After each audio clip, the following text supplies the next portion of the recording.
Hey everybody, Photoman here. Welcome back to another one. The military has always been an interest to me. And that takes us to Alsask. Ever heard of it?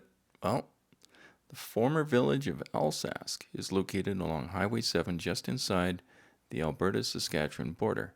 On the Saskatchewan side, 980 feet inside Saskatchewan to be exact.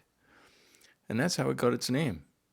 So I guess that wasn't very creative, but it kind of makes sense.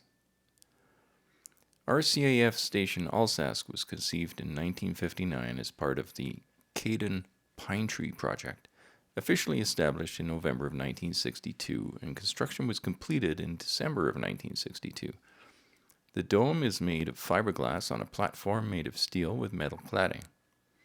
In support of the radar dome, the base was constructed on the north end of this little village of Alsask, the town of Alsask, and was home to a large contingent of military and civilian personnel.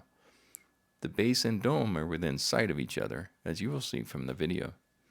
Communication lines for the radar dome came way of AGT, or Alberta Government Telephones. The building across from where the front gate is now is the AGT building.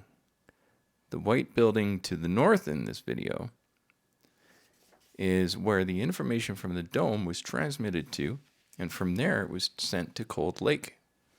The Pine Tree Line was one of the three such parallel network of domes, and the most southerly. The others were the Distant Early Warning, or DEW Line, DEW, in the far north, and in between the Mid-Canada Line. All of these installations have been decommissioned and mostly demolished. The Alsask Radar Dome is the last one left from the Pine Tree Line, which makes it historically significant.